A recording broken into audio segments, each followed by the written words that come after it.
저를 한 번만 봐주시겠어요? 제 눈을 한번 봐주시겠어요? 감사합니다. 사랑합니다. 네, 감사합니다. 저는 아까 말씀드린 저 예배 처음에 말씀드렸던 것처럼 평생에 누군가와 함께 예배드릴 수 있는 기회는 굉장히 소중하다라고 생각을 하고, 또 그 다음에 제가 가지고 있는 생각 중에 하나는 누군가를 사랑하는 데는 특별한 조건이 필요 없다라고 생각합니다. 하나님이 저를 그렇게 사랑하셨고, 그리고 우리가 서로 그렇게 사랑할 수 있다고 믿습니다. 그래서 처음 봐도 말할 수 있습니다. 사랑합니다. 우리 옆에 있는 분들과 함께 고백해 보실까요? 사랑합니다. 네.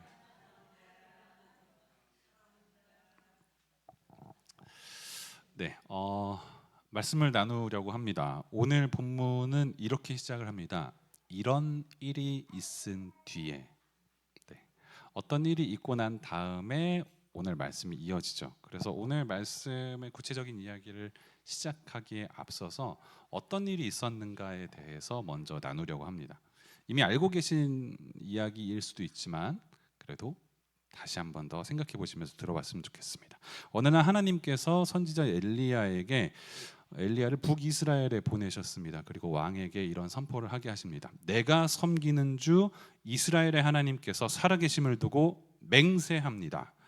내가 다시 입을 열기까지 앞으로 몇 해 동안, 수년 동안 다시는 이슬 한 방울도, 비는커녕 이슬 한 방울도 내리지 않을 것입니다.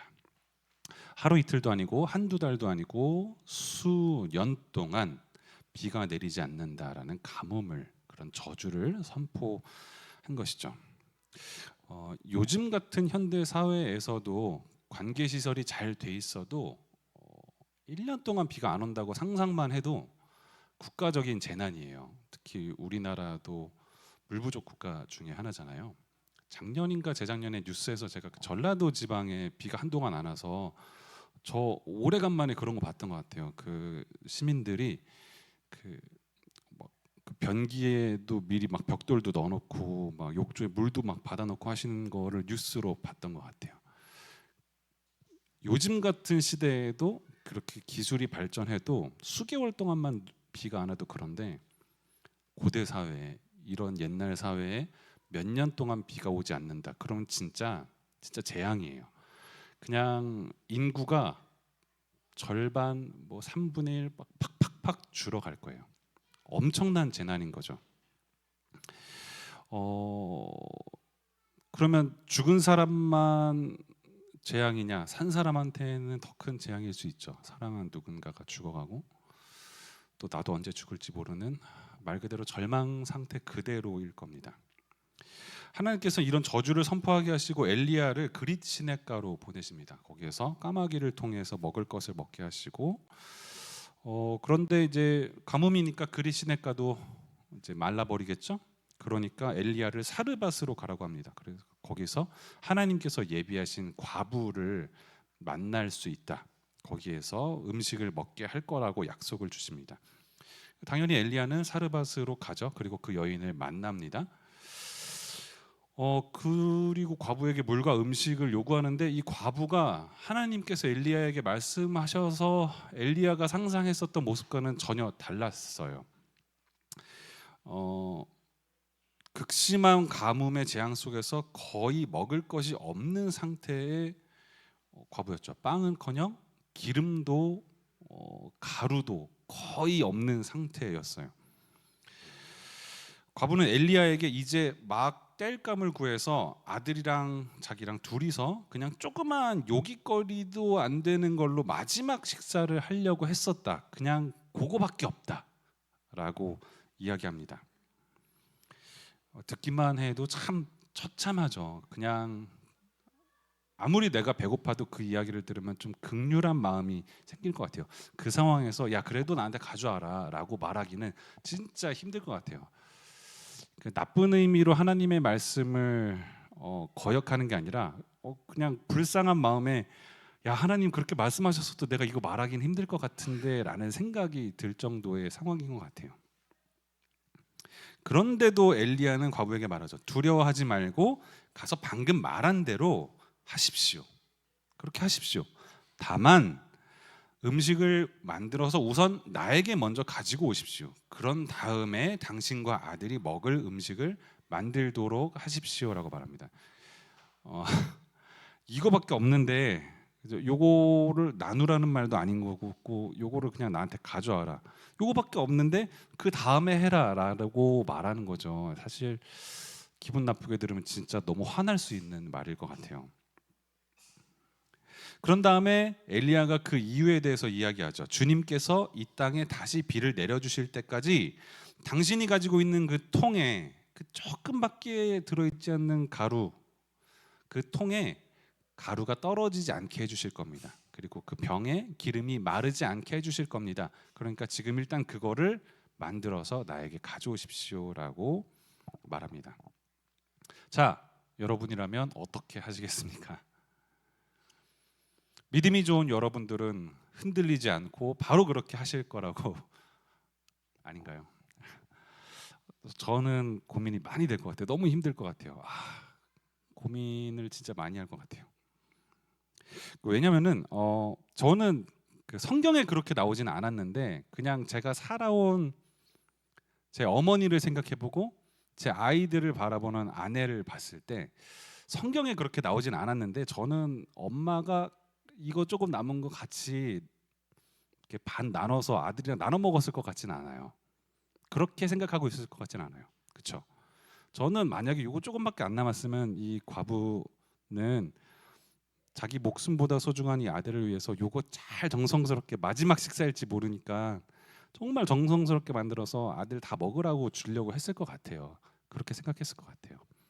그러니까 지금 엘리야가 이 과부에게 요구하는 거는 그냥 음식을 요구하는 것도 아니고 그냥 너의 음식을 요구하는 것도 아니고 이 과부의 목숨보다 소중한 아들이 어쩌면 마지막이 될지도 모를 마지막이 될 것 같은 거의 확실한 그 음식을 가져오라는 거예요. 만약에 내 거 달라고 하면 차라리 좀 더 쉬울 것 같아요.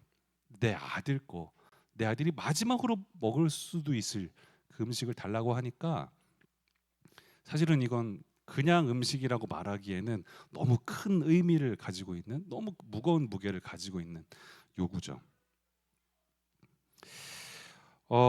그런데도 사르밧 과부는 엘리야가 말한 대로 가서 행했다라고 말씀하세요. 그대로 행했다라고 말씀하세요. 그리고 하나님께서는 또 엘리야를 통해서 말씀하셨던 대로 과부에게 또 베푸셨다라고 말씀하세요. 그러니까 과부도 하나님의 말씀에 따라서 순종을 했고 하나님도 약속대로 끊이지 않는 기름과 가루를 주셨다라는 거죠. 극심한 가뭄의 저주 속에서 죽으려는 순간 하나님께서 죽지 않게 해주셨어요. 이제 죽기 직전의 상황에서 도와주신 거죠. 벼랑 끝에서 떨어지려는 직전에 잡아주신 거예요. 이런 일이 있은 뒤에 오늘 말씀이 이어집니다. 무려 지금까지 오늘 말씀이 시작이 안 됐어요. 이런 일이 있은 뒤에 오늘 본문 17절이 이렇게 시작이 됩니다. 이런 일이 있은 뒤에 이 집 여주인의 아들이 병이 들었다. 그의 병은 매우 위중하여서 끝내는 숨을 거두고 말았다. 너무 황당한 것 같아요. 너무 어이가 없는 것 같아요. 분명히 바로 직전에 죽을 뻔하다가 살아났는데 죽지 않게 하시고 구해 주셨는데 떨어질 만한 거를 딱 붙잡아서 살려 주셨는데 그 다음에 바로 죽게 하셨다는 거예요. 이 본문 20절을 보면요, 엘리야가 하나님께 기도하는 장면이 있는데 이렇게 기도합니다. 주 나의 하나님, 어찌하여 내가 머물고 있는 이 집의 과부에게 이렇게 재앙을 내리시어 그 아들을 죽게 하십니까? 하나님께서 재앙을 내리셔서 하나님께서 죽게 하셨다라고 고백을 해요. 죽으려던 이들을 살려놓으시고 목숨보다 소중하게 여기는 아들을 죽게 하신 거죠. 넘어질 뻔한 사람을 붙잡아서 세우시고 다시 다리 걸어서 잡아뜨리는 것 같아요. 차라리 안 도와줬으면 모르는데 더 잔인한 것 같아요. 이러려면 뭐하러 살려주셨을까? 이럴 거면 뭐하러 쓸데없이 통과 병에 가루와 기름을 계속 채워주셨을까? 차라리 안 주느니만 못한 그런 거 아닌가라는 생각이 들 수 있습니다. 저는 사실 사르밧 과부 같은 위기를 경험해 본 적은 없어요. 이렇게 딱히 막 어디가 많이 아팠던 적도 없었고, 물론 한 번도 안 아팠던 적이 없었던 건 아니죠. 아픈 적이 있긴 하지만 이 사르밧 과부와 같은 이런 절체절명의 위기를 겪어본 적은 없어요. 여러분들도 없으셨으면 좋겠어요. 그렇다고 제 삶이 아무런 문제가 없었던 건 아니에요. 어려움과 고난은 계속해서 있습니다. 전도사가 되고 목사가 돼도 계속해서 있습니다. 이 고비가 넘어가면은 괜찮아지겠지라고 생각할 때쯤 새로운 고비가 닥쳐옵니다. 이번 파도만 넘어가면 괜찮겠지 싶었는데 바로 뒤에 더 큰 파도가 있다는 것을 보게 됩니다. 아이고 하나님 감사합니다라고 기도했는데 바로 다음날 아이고 하나님 어떻게 하죠? 도와주세요라고 기도해야 됩니다. 저만 그런 거 아니죠? 여러분들도 아마 비슷하실 것 같아요. 그게 가족의 문제이든 재정의 문제이든 직장이나 학교의 문제이든 건강의 문제이든 어떤 관계의 문제이든 어떤 문제든 간에 계속해서 우리들에겐 고민과 걱정이 끊이지 않습니다.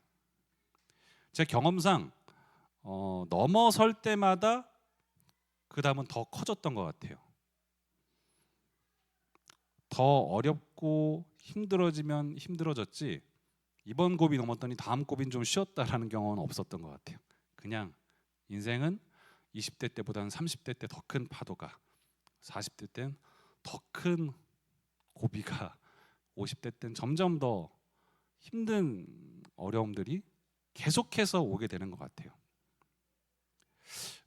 그래서 어쩌면은 지나가고 난 다음엔 안 그럴 수 있는데 당장 문제 앞에서는 하나님 이럴 거면 왜 나한테라는 원망이 하나님께 생길 수도 있는 것 같아요. 차라리 이럴 거면 차라리 그 전에 능선을 넘지 못하게 하시지. 거기서 간신히 넘어왔는데 이번에 더 큰 이런 어려움 속에 저를 던져놓으시다니라는 생각이 들 수 있는 거죠. 그래서 오늘 말씀을 통해서 우리의 삶에 끊임없이 닥쳐오는 이런 고난과 절망, 더 큰 파도의 문제를 한번 생각해 보기 원합니다. 이 절망의 문제에 대해서 사르밧 과부는 어떻게 생각하고 있었는지 사르밧 과부의 시선으로 한번 먼저 봤으면 좋겠는데요. 18절 말씀을 보면은 하나님의 사람이신 어른께서 저와 무슨 상관이 있다고 이렇게 저에게 오셔서 저의 죄를 기억나게 하시고 제 아들을 죽게 하십니까? 라고 원망하는 말을 합니다. 아들의 죽음이 어떤 원인이 있다는 거라고 생각하고 있는 거죠? 나의 죄 때문에. 왜 내 죄 때문에 내 죄를 기억나게 하시고 그래서 내 아들이 죽게 하셨습니까? 라고 말하는 거죠. 욥기에 보면은요, 욥이 엄청난 고난을 당하죠. 전 재산 다 잃고 자식들 다 죽고 자신의 건강까지 다 빼앗겨요. 욥의 친구들이 다 와서 막 욥이랑 이야기를 하는데 4장 7절에 보면 엘리바스라는 친구가 와서 이렇게 말합니다. 생각하여 보라, 죄 없이 망한 자가 누구인가? 정직한 자의 끊어짐이 어디 있는가라고 말합니다. 잘 생각해 봐라. 죄 없는데 망한 사람이 어디 있냐? 너 망했잖아. 근데 죄 있는 거야. 라고 말하는 거죠. 요한복음 9장에 보면 태어날 때부터 앞을 보지 못했던 시각장애인이 있는데 예수님의 제자들이 예수님께 그렇게 물어보죠. 예수님, 저 사람이 앞을 보지 못하는데 태어날 때부터 앞을 보지 못하는 누구 죄 때문입니까? 저 사람 부모님이 죄를 지어서 그럽니까? 아니면 저 사람이 죄가 있어서 그럽니까? 라고 물어보죠. 예수님의 제자들도 전제하고 있어요. 앞을 보지 못하는 장애는 죄 때문이다. 근데 그 죄인 거 확실한데 누구 죄 때문입니까? 라고 물어보는 거예요. 그냥 재앙과 같은 일, 인간이 살아가면서 힘든 어떤 일이 벌어졌을 때 죄 때문이다라는 생각을 하게 된다는 거죠. 아까 말씀드린 것처럼 지나가고 나면 안 그럴 수 있는데 당장 내 눈앞에 펼쳐지면 그게 작은 일일 때는 안 그럴 수도 있는데 정말 내 힘을 벗어나는 일일 때면은 불현듯 그냥 그런 생각이 스쳐 지나가는 것 같아요. 저도 그랬고, 저는 저희 어머니나 또 교회 안에 계신 권사님들, 집사님들 볼 때도 그런 생각을 되게 많이 했어요. 정말 힘든 일이 일어났거나 자식에게 어려운 일이 있거나 남편에게 어떤 힘든 일이 생기거나 부모님께 어떤 어려움이 생겼을 때 내가 기도를 안 해서 그런가라는 그런 질문들을 하시는 걸 보면서 그게 죄 때문이라고 생각하시는구나라고 생각할 때가 있는 것 같아요. 그게 어떻게 보면은 연약한 사람이 가지고 있는 그냥 자연스러운 보편적인 생각인 것 같아요. 죄 때문에 그런가? 라고. 이런 사르밧 과부의 죄책, 어떤 고난과 절망에 대해서 엘리야는 어떻게 대답을 하냐면은 아무런 말도 하지 않습니다. 저는 사실 엘리야의 이런 반응을 참 좋아하고 엘리야의 오늘 본문에 나와 있는 엘리야의 모습에서 많은 위로를 받습니다. 엘리야는 그냥 죽은 아들의 시신을 자신의 손으로 넘겨봤습니다. 그리고 하나님께 나아가서 부르짖죠. 주 나의 하나님, 어찌하여 내가 머물고 있는 이 집의 과부에게 이렇게 재앙을 내리셔서 그 아들을 죽게 하셨습니까? 주 나의 하나님, 제발 이 아이의 호흡이 되돌아오게 하여 주십시오. 이건 이것 때문이야. 이건 저것 때문이야. 야, 아들이 죽은 건 네 아들이 죽은 건 야, 네가 그때 그렇게 하나님께 막 기름도 받고 그런 기적을 받았는데 하나님께 감사하지 않아서 이런 말 하지 않아요. 당장에 어떤 원인이고 어떤 이유 때문에 그런 거라고 결론을 내리지 않는 모습이 너무 좋아요. 답이 없잖아요. 사실 우리가 너무 힘든 절망의 문제를 닥쳤을 때는 답을 모르는 게 정상인 것 같아요. 근데 너무 쉽게 답을 말해주는 사람들이 너무 잔인한 것 같아요. 근데 엘리야의 모습이 쉽게 답을 말해주지 않고 그저 그 문제를 엘리야의 두 손으로, 그 절망을 자신에게로 다시 가져오는 모습, 이 모습이 너무 좋고 마치 자신의 가족을 잃은 것처럼 하나님 앞에서 부르짖으며 기도하는 모습. 과부가 하나님께 할 법한 말, 왜 하나님 이렇게 죽게 냅두셨습니까? 하나님 제발 좀 살려주십시오라고 과부의 마음으로 정말 자신의 아들을 잃은 것처럼 하나님께 부르짖는 모습이 참 우리가 위로가 됩니다. 우리가 절망의 문제를 대했을 때도 이랬으면 좋겠고 우리 주변에 누군가가 힘들어할 때 우리도 이랬으면 좋겠다라는 생각이 듭니다. 그리고 놀라운 일이 일어나죠. 22절을 보면 주님께서 엘리야가 부르짖는 소리를 들으시고 그 아이의 호흡을 되돌아오게 하여 주셔서 그 아이가 살아났다라고 말씀하십니다. 기적이 일어난 거죠. 놀라운 일이 초자연적인 일이 일어난 겁니다. 근데 제가 이런 놀라운 일들을 보고 난 다음에 이런 생각이 들었어요. 이게 내 입장에서는 에이 말도 안 돼 싶을 정도로 놀라운 기적이기는 한데 이게 하나님 입장에서 볼 때는 이게 과연 기적일까라는 생각을 해봤어요. 하나님 입장에서 죽은 아들을 다시 살리신 일이 굉장한 일일까요? 딱 야 살아나라라고 말씀하시고 살아난 거면 오 진짜 살아났어 막 이렇게 하실 것 같지 않아요. 하나님 입장에서는 그렇게 놀라운 일일 것 같지는 않아요. 하나님은 이 죽은 아들 2번 더 살리실 수 있고 3번 더 살리실 수 있고 10번 아니 100번도 더 살리실 수 있을 것 같아요. 그게 하나님에게 그렇게 놀랍고 막 기적 같은 일일 거라는 생각은 안 들어요. 하나님이 이렇게 하나님 입장에선 별거 아닌 일인데 사람에겐 이 놀라운 일이 벌어졌는데 그러면 하나님 입장에서 놀라운 일은 뭘까? 하나님은 왜 이런 일을 하고 계시는 걸까?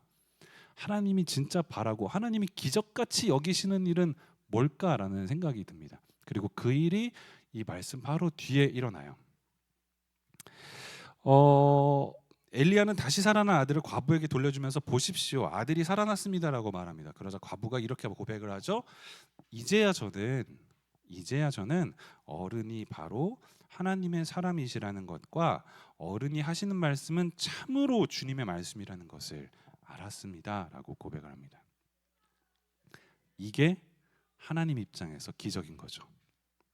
하나님은 아들 살리시는 거, 뭐 물 막 걷게 하시는 거, 막 로또 맞게 하는 거 별거 아니신 일일 거예요, 하나님 입장에서. 근데 하나님 입장에서 과부가 진짜 믿음을 갖게 하는 게 기적 같은 일이신 거예요.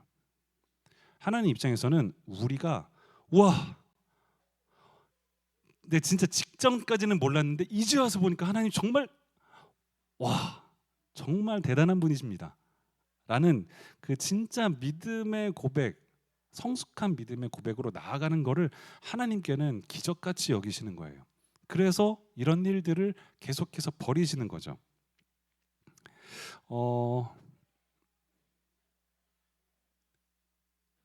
여인이 죽은 아들이 다시 살아나자, 죽었다가 살아나자 이제서야 엘리야를 하나님의 사람이라는 것을 알았다고, 내가 이제서야 당신이 하는 말씀이 진짜 하나님의 말씀이라는 것이라는 이제 고백을 하는데, 조금 더 확장을 해서 보자면 엘리야만 하나님의 사람이라는 걸 알았다는 것이 아니라 조금 더 넓게 보자면 하나님을 믿게 됐다는, 내가 이제야 하나님을 제대로 믿게 됐다는 고백을 하고 있는 거죠.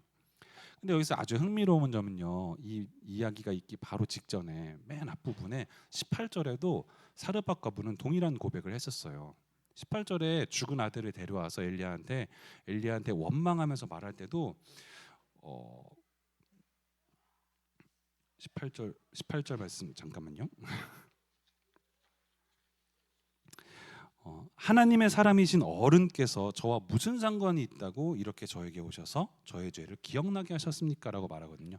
이미 이전에도 하나님의 사람이라고 고백을 했거든요. 저는 이것이 이미 하나님에 대한 믿음을 가지고 있었다라고 생각을 해요. 그런데 죽은 아들이 다시 살아나자 내가 이제서야 당신이 하나님의 사람인 줄 알았대요. 내가 이제서야 믿게 됐대요. 그 전에도 그랬는데 이제서야. 이 말은 뭘 의미하냐면, 내가 이전에도 하나님을 안다고 말했는데, 내가 믿는다고 말했는데 그게 하나님의 극히 작은 부분이었습니다. 이제 보니까 하나님은 정말 죽음을 이기신 분입니다. 내가 정말로 하나님이 어떤 분이신지를, 진짜 하나님이 얼마나 대단한 분이신지를 내가 이제서야 알게 됐습니다 라는 거죠. 오늘 본문의 말씀의 사르밧 과부의 고백들을 보면서 베드로의 고백이 좀 생각났어요. 마태복음 16장 16절에 보면 그 위대한, 우리 모두가 잘 알고 있는 그 고백이 나오잖아요. 베드로가 예수님을 주는 그리스도시요 살아계신 하나님의 아들이십니다라고 고백을 하고 바로 뒤에 예수님이 붙잡혀 가실 때 도망가요. 그리스도시요 살아계신 하나님의 아들이 붙잡혀 가시는데 나 몰라라 하고 도망을 가죠. 그리스도시요 살아계신 하나님의 아들이 신문을 받으시는데 나 저 사람 모른다 그래요. 3번 부인하고 맹세까지 해요. 나 진짜 모른다고. 자기가 분명히 그리스도시요 살아계신 하나님의 아들이라고 고백을 했는데, 베드로는 그 고백의 무게와 의미를 전혀 모르고 있는 거예요. 그냥 자기가 알고 있었던 그 고백이라고는 말하지만 사실은 그리스도시요 살아계신 하나님의 아들이 어떤 분인지를, 어떤 걸 할 수 있는 분인지를, 어떤 길을 가시는 분인지를 모르고 말하고 있는 거죠. 하지만 그런 베드로가 죽으시고 부활하신 예수님을 만나고 난 다음에는 완전히 바뀌게 되죠. 그 말의 의미를 진짜 알게 되죠. 아, 그제서야 예수님이 진짜 그리스도시고 살아계신 하나님의 아들이시구나라는 걸 알게 되는 거예요. 사르밧 과부는 기름과 가루가 끊이지 않는 경험을 했습니다. 그 경험을 통해서 하나님을 믿게 되었어요. 이 놀라운 경험 덕분에 그녀는 하나님이 어떤 고난 속에서도 죽지 않게 하는 분이라는 걸 믿게 됐어요. 사르밧 과부는 이 믿음에 만족했는데 하나님은 사르밧 과부의 이 만족에 불만족하셨어요. 하나님은 고작 가루나 기름을 채워주시는 분으로 끝나는 게 아니었어요. 하나님은 죽지 않게 하시는 분을 넘어서 죽어도 살리는 분이라는 것을 깨닫게 해주고 싶으셨어요. 베드로도 예수님을 따라다니면서 수많은 기적을 경험했죠. 물고기 2마리와 보리떡 5개로 수천 명 먹이는 거, 12광줄이 남은 거 봤을 거예요. 직접 먹었을 거예요. 물 위를 걸어오시는 모습도 봤고 수많은 장애인들, 병자들을 고치시는 모습도 봤어요. 심지어 베드로는 예수님께서 그래 너도 걸어와라 해서 물 위를 베드로도 잠깐이나마 걷기까지 했어요. 그냥 자신의 눈으로 보고 코로 냄새 맡고 입으로 맛보고 자신의 발로 걸으면서 예수님의 기적을 직접 다 경험했어요. 그런데 도망쳤어요. 이런 기적 때문에 예수님이 살아계신 하나님의 아들이라고 고백했지만 그 기적으로는 진짜 예수님이 어떤 분인지를 알 수가 없는 거예요. 베드로에게 예수님은 죽어서는 안 되는 분이라고 고백을 했을 뿐이지 예수님이 죽어도 살아나시는 분이라는 건 몰랐던 거죠. 이 땅에 어떤 기적이든 제가 원하는 어떤 소망이든 하나님께서 다 들어주신다고 해도 그 소망들이 이루어지는 것, 그 기도가 이루어지는 것으로는 하나님을 알 수가 없어요. 내가 바라는 모든 게 이루어진다고 하나님을 깨닫게 되는 게 아니에요. 내가 일어나지 않았으면 하는 일 속에서도 하나님이 나를 세워주시는 것을 경험할 때 그때 진짜 하나님을 알게 되는 거죠. 기적으로는 하나님을 아는 것에 한계가 있습니다. 저는 오늘 본문을 보면서 우리가 믿는다는 믿음의 고백을 냉정하게 다시 한번 생각해 봤으면 좋겠습니다. 저와 여러분이 내가 하나님을 믿는다고 하는 그 믿음이 어느 정도의 믿음인가? 혹시 가루와 기름이 끊임없이 부어질 때 그때 사르밧 과부의 고백 정도 아닐까? 오병이어와 수많은 기적은 경험했지만 아직 죽으시고 부활하신 예수 그리스도를 만나기 전에 그 베드로의 고백은 아닐까? 혹시 우리의 기도가 제발 오늘도 기름과 가루가 떨어지지 않게 해달라고, 여기 물고기 2마리와 보리떡 5개가 있으니 이번에는 13광줄이 20광줄이 30광줄이가 되게 해달라고 하는 더 큰 기적을 보여달라고 하는 그런 기도에 머무르고 있는 것은 아닌가라고 우리 스스로를 한번 생각해 봤으면 좋겠습니다. 사랑하는 여러분, 하나님은 왜 우리의 삶에 계속해서 고난과 어려움을 주실까요? 한 고비 넘어서 더 큰 고비를, 한 파도 넘어서 더 큰 파도를 주실까요? 하나님은 우리가 하나님을 제대로 알기를 원하십니다. 기적 너머에 있는 하나님을 깨달으라고 죽지 않게 도와주시는 게 아니라, 망하지 않게 도와주시는 게 아니라 망해도 회복할 수 있고 죽어도 살아날 수 있게 하시는 분이라는 걸, 하나님이 바로 그런 분이라는 거를 우리에게 알게 해주시려고 하나님은 우리에게 부활, 소망의 믿음을 고백하기를 원하십니다. 사르밧 과부는 아들이 죽었다가 살아난 경험을 했습니다. 믿음의 고백이 완전히 달라졌죠. 하나님이 정말 원하시는 믿음을 고백했습니다. 그렇다면 이제 사르밧 과부가 진짜 부활 소망을 가지고 고백했으니까 죽을 때까지 사르밧 과부에게는 힘든 일이 안 일어났을까요? 그 아들은 죽었다 살아났으니까 다시는 안 죽었을까요? 사르밧 과부도 아들도 계속해서 또 다른 어려움들, 더 큰 파도들을 맞았을 겁니다. 그런데 아들의 부활 이전과 이후에 그 고난과 재앙은 이들에게 전혀 다른 의미였습니다. 고난과 재앙은 더 이상 절망과 슬픔이 아니라 이제 하나님을 바라볼 수 있는 도구, 믿음을 굳건히 할 수 있는 계기, 하나님과 동행하며 찬양하는 시간이 되었을 거라고 믿습니다. 제가 언젠가 이 사르밧 과부 이야기를 묵상하면서 책을 읽고 있었는데 그 책의 어떤 한 부분이 마음에 팍 와닿았어요. 이 라틴어 수업이라는 신앙 서적은 아니에요. 그냥 그렇다고 뭐 라틴어에 대한 대단한 뭐 문법책 같은 것도 아니고, 라틴어로 되어 있는 격언들, 그런 이야기들을 잘 풀어서 현대적으로 우리가 살아갈 때 어떤 의미를 가지고 있을까라는 이야기들을 해주시는 한동일 교수님의 책인데, 이 교수님의 친구분이 이 교수님께 쓴 시가 있었어요. 근데 그 시를 보니까 이 사르밧 과부가 성경에 나오진 않았지만 말년에 인생의 말년에 이런 시와 같은 노래를 하지 않았을까 싶은, 사르밧 과부의 마음이 담겨 있는 것 같다 싶은 시가 있었어요. 그래서 그 시를 제가 한번 읽어드릴게요. 여러분 가지고 계신 그 순서지에 그 시가 있습니다. 제목은 나는 더 이상 목이 마르지 않다입니다. 절망에 늘 지쳐 있었다. 그러다가 그 절망에 눌려 희망의 끝마저 내려놓고 싶을 때면 신은 어김없이 사탕을 주었다. 오래가지는 않지만 사탕은 충분히 맛있었다. 다시 지리한 절망의 공세는 강렬했고 작심삼일의 내 영혼은 어느새 바닥을 향하고 있을 무렵 조금 더 큰 사탕이 운명처럼 다가왔다.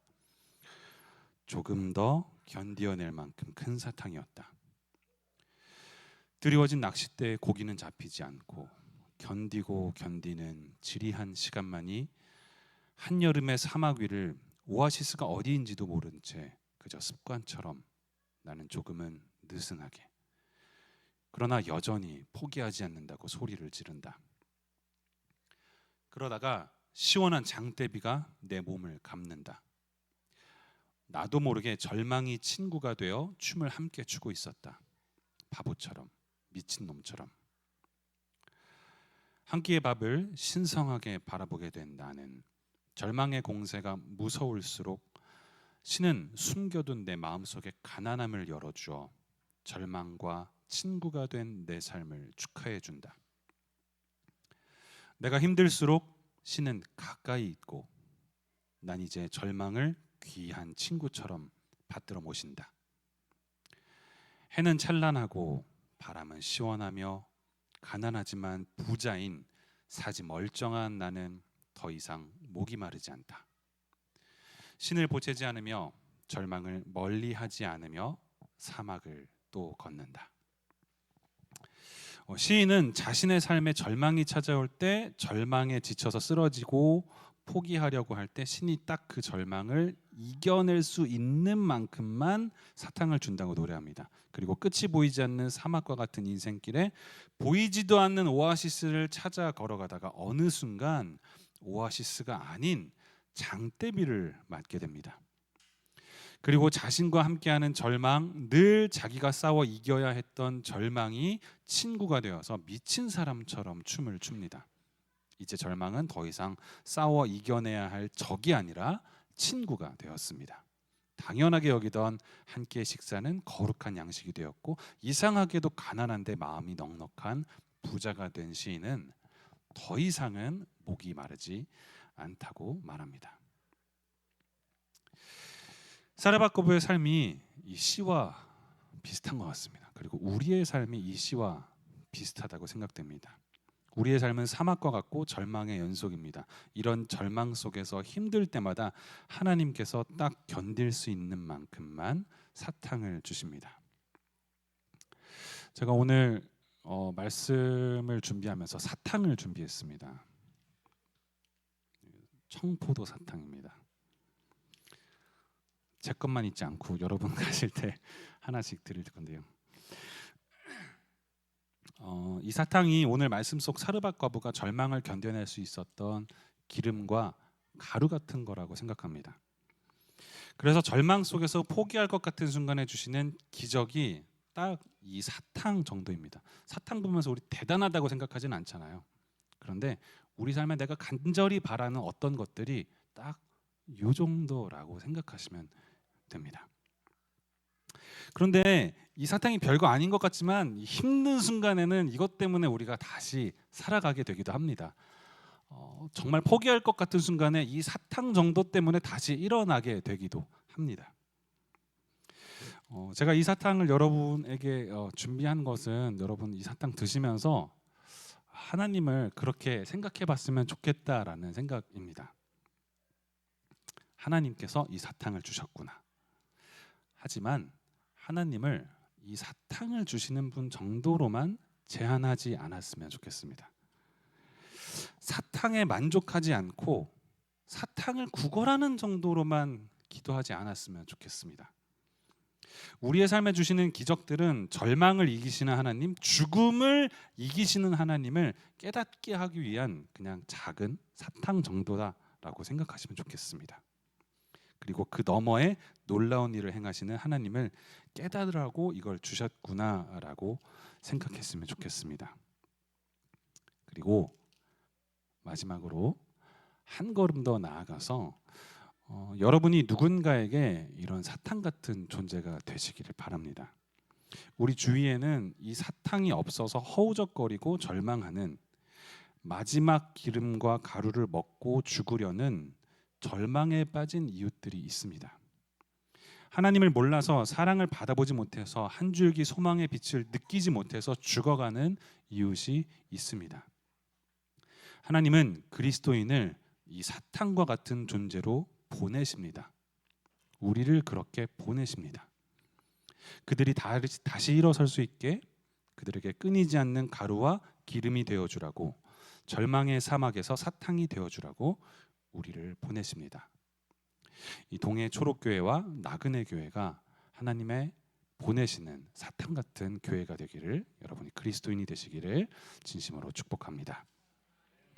함께 순서지에 나와 있는 공동체의 기도 함께 하나님께 기도하시겠습니다. 시작. 사랑과 은혜의 하나님 아버지, 감사합니다.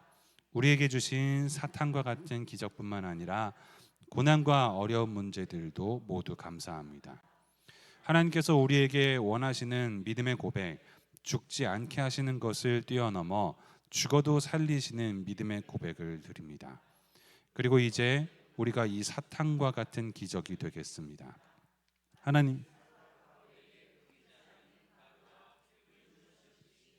사막을 걷는 우리에게 사탕을 주시고 장대비를 주셨듯이 하나님의 은혜와 사랑을 울고 있는 이웃들에게 우리를 보내주십시오. 함께 하나님 나라를 세워가는 동해 초록교회와 나그네 교회가 되겠습니다. 예수님의 이름으로 기도합니다. 아멘.